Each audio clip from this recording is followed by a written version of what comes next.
Good morning. It is, well, let's see here. It is 7 o'clock local time, and I'm hungry. And I just accidentally hit the zoom. So you get to zoom into my ugly face. How nice. Anyway, it is 7 o'clock local time, mountain time, and I am hungry. So before I begin stage 2, I'm going to get breakfast. I went to Walmart last night, and in the same general area as that Walmart, there happened to be an IHOP. So, win! So, that's where I'm going. I'll talk to you at some later juncture. Bye. Not joking, you guys. I passed a city here in Wyoming that apparently has one claim to fame, and that is, it is occupied and populated by precisely one person.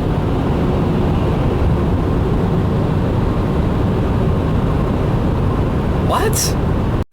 Okay, sad realization time. Gas up here in Wyoming is actually cheaper than it is back in Oklahoma. When I filled up last night, I filled up on regular for $2.49. When I left Oklahoma and filled up before I left there, it was like $2.59, $2.60-ish, something like that.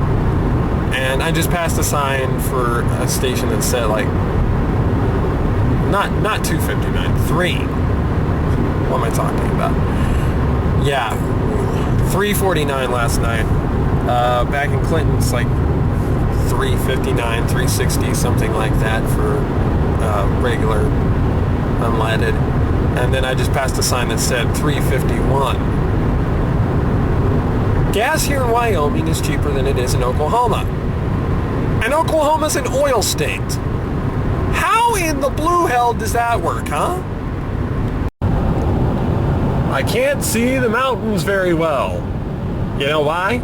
Silver haze up in the way. Can't take pictures of the mountains today. It's really hazy and I don't know why.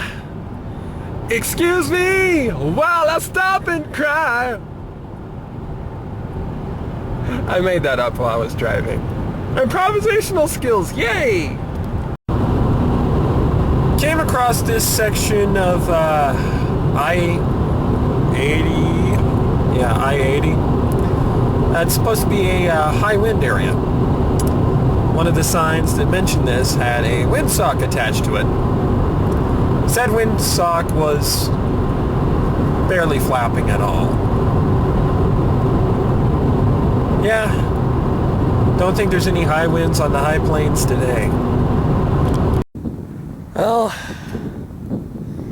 I took a little rest stop for a while, largely because I had to use the restroom, but you don't need to know the details of that. I also thought I'd stop, rest my legs, and just enjoy the scenery and the mountain air for a little bit. Wow. I'm really far from home now, you know. I'm probably about a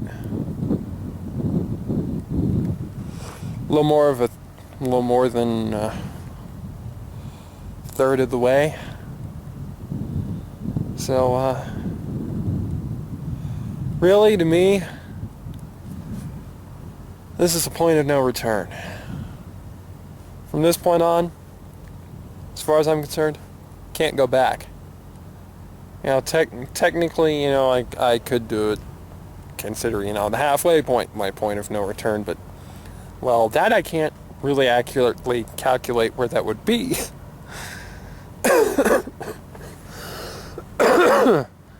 Maybe turn on to I-84, perhaps, I don't know, but,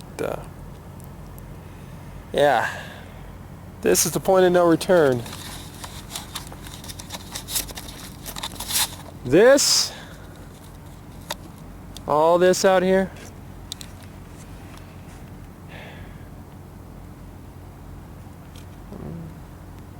This is the marking of my point of no return. This rest stop right here, all these mountains out here.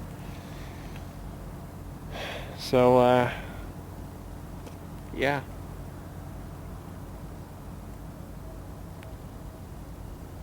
Ain't going back to Oklahoma now, even if I wanted to. Very beautiful out here. Well, too rural for my taste, though, but really beautiful.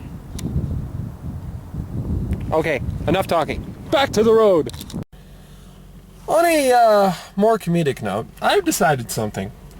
You know, I've mentioned this before. My GPS seems to act a lot like its owner. You know, it's flaky, not entirely accurate sometimes, and occasionally annoying. So I have decided to name my GPS Mina, short for Jeremina. I know that's a very awkward feminization of my name, but there you go. So, ladies and gentlemen, sorry for covering up the screen there. Ladies and gentlemen, meet Mina. This is going to be fun, since now I have named her, and whenever we name inanimate objects in our family, it's usually a mark of doom. So, hopefully by lampshading that effect, I have anti-jinxed it. Well, ladies, gentlemen, and kids of various ages and sizes, I am now passing the area that includes the pathways to Yellowstone National Park and the Grand Tetons. For the sake of the kids who might be watching this, I will simply say that Tetons does not mean mountains, even though they are mountains. I'm kind of bored, so I'm going to sing a little more for y'all. Spent the last day Rocky Mountain Way, couldn't get much higher. Driving westward, think it's safe to say I'm really getting tired. And we know that the road's long and land is boring as hell. But that's the Rocky Mountain Way. So I don't have a rhyme for that. Bloody hell. I would like to apologize to the residents of the Rocky Mountain States for that last song. I did not mean to imply that the land is boring. In fact, it actually is not. However, that fit a lot better with the song than anything else I could come up with at the time. So, consider it just a little quirk of improvisation and not actual reflection of my state of thought. So, yeah. Sorry.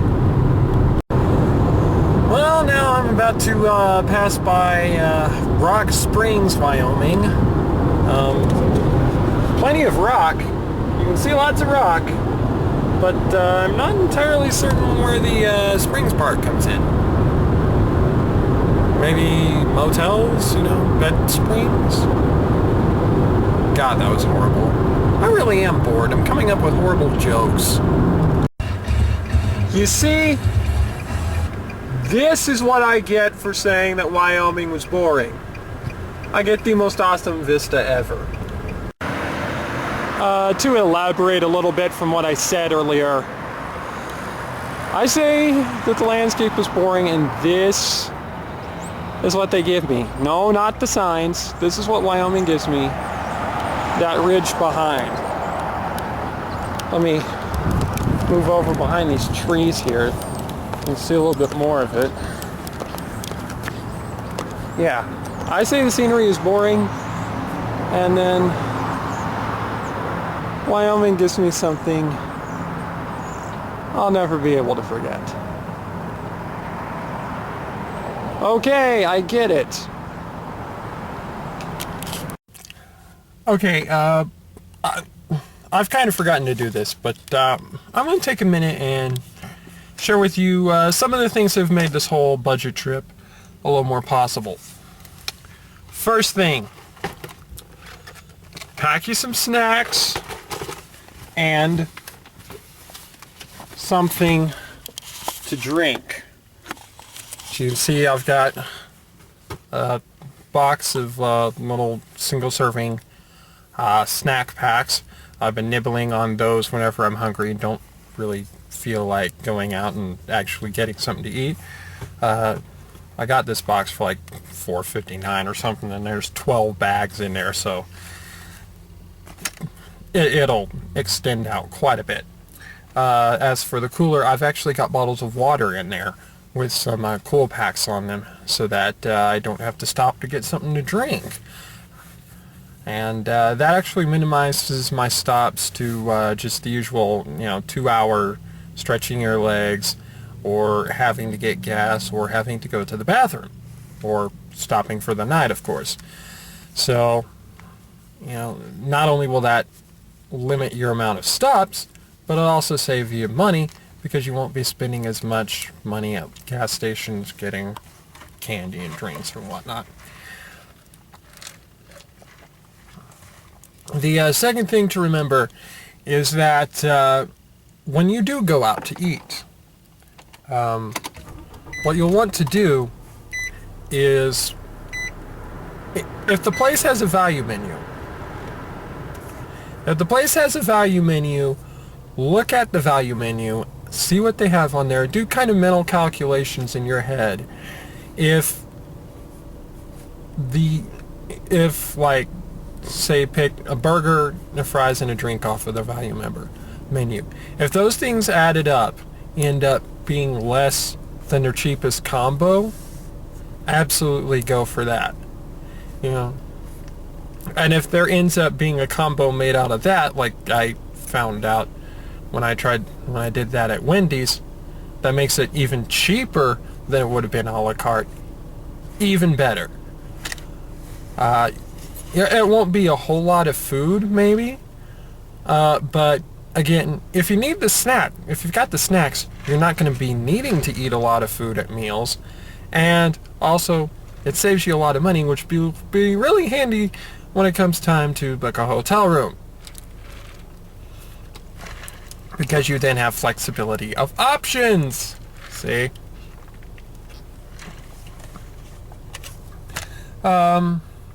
I do have one more thing to say, though, and it's not a road tripping on a budget tip. America, we've got to have a little talk here. I know how much we Americans love bacon. In fact, I like bacon too. But this obsession with putting bacon in things that it does not belong in, it gots to stop. Seriously, right here at Burger King, where I've stopped to eat, they have a bacon sundae now. A bacon sundae. Bacon and ice cream. No, child. No. That's not right. And there are places with, novelty places have like bacon gum, bacon mints, pretty much bacon in everything that isn't a plastic package in your meat section. No. If it's a food that it goes with, like a chicken dish or a beef dish, heck, I just had a burger that had bacon on it. That's fine. Bacon and eggs, that's fine too. Having bacon for breakfast, perfectly fine. But don't be putting bacon in stuff that it doesn't belong in. This is why we're an obese nation. We put bacon in freaking everything. Bacon is not a superfood. It's a super heavyweight food, maybe, but it's not a superfood. And it's not the path to enlightenment and peace. At least not as far as I know. I eat bacon. I don't feel any more peaceful for it. This obsession with bacon we've got has got to stop. That's all. Enjoy the rest of the trip. Hey, Mom. You know how I said I wouldn't be in the mountains, but I'd be among them? Well, 2 words. Mountain tunnel. You were right, Mom. You were right. I was wrong.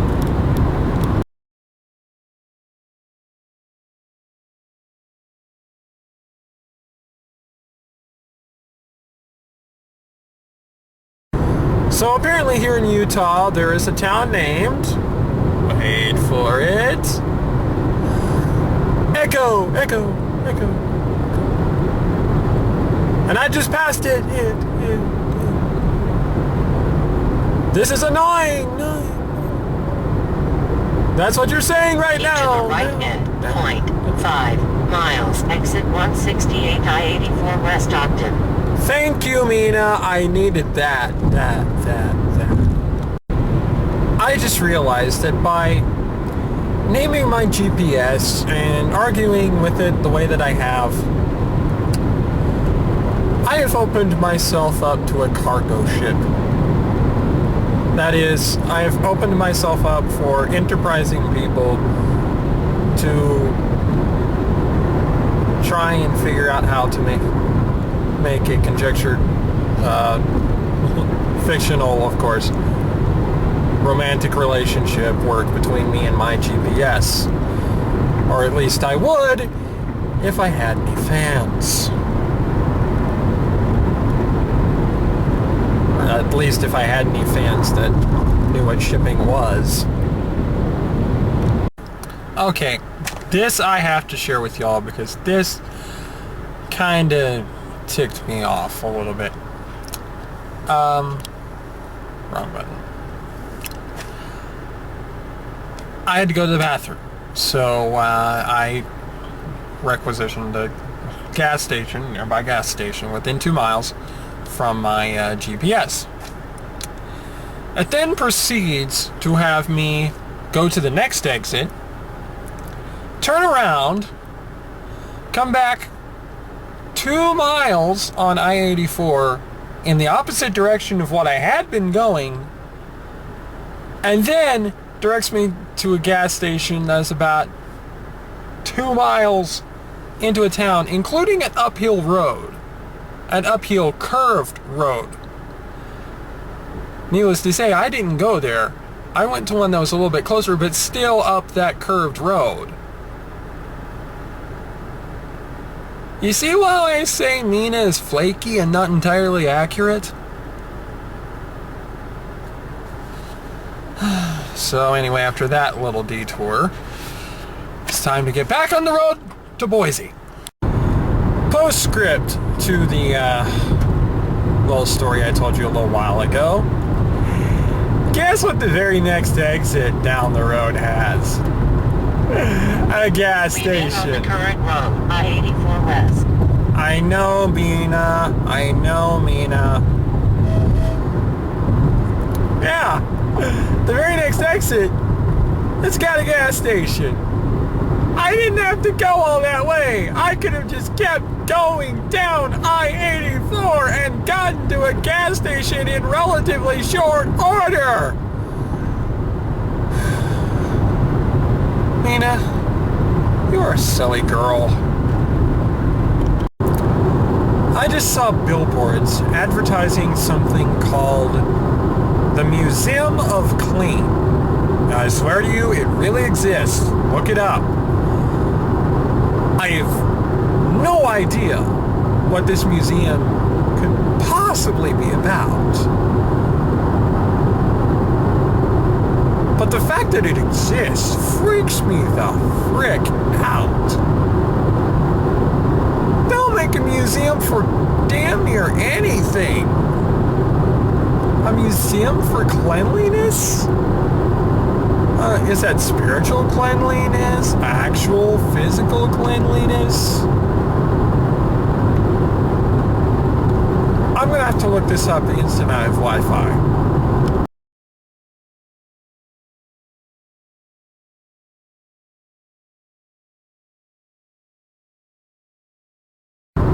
I just made it into Idaho a few miles ago, and I just now realized it.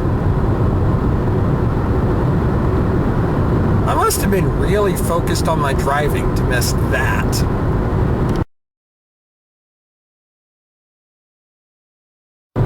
Oh, that's why. I wasn't in Idaho yet. I was just in the last few miles of Utah. I'm a dork. Just saw a sign that said game crossing.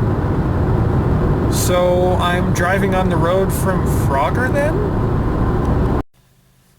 Well, I decided to stop at the first rest stop I came across here in Idaho to stretch, and especially my butt, because my butt was getting a little sore, and maybe get a little something to drink. But they're vending machines. All they have are bottled pops, and they're $2. And I don't have $2 bills, and they don't have a bill changer. So I don't quite trust putting a 5 in it. But still, why are the bottles of soda $2? They don't cost that much to make. You know, $1.75 maybe, but $2. I realize the state of Idaho's got to make their money somehow for places like this, but come on! Just maybe push the potato market a little more. I'm sorry, that was very stereotypical of me, wasn't it?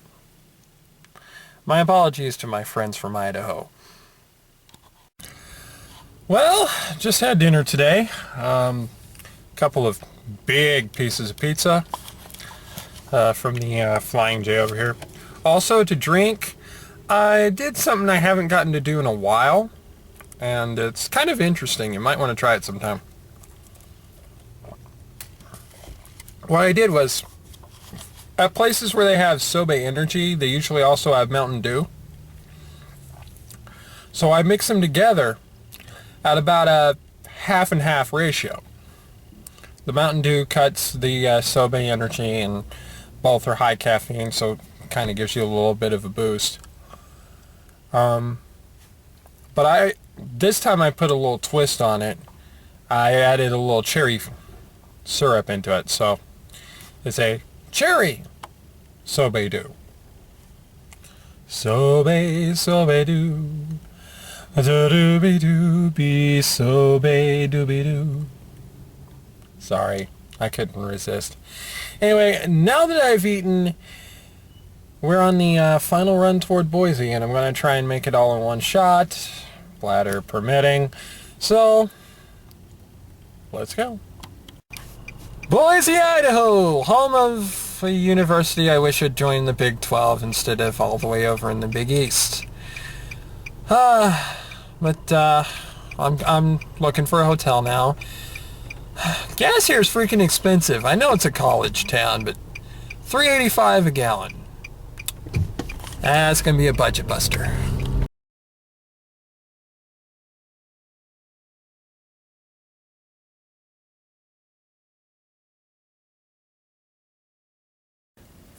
Well, I did a search on my tablet when I had Wi-Fi. Of course, I had to sit outside to do it because Wi-Fi here is a little bit spotty. And I found out what the Museum of Clean is. It's, as you might expect, a museum about cleaning. The history of and techniques and everything to do with cleaning up.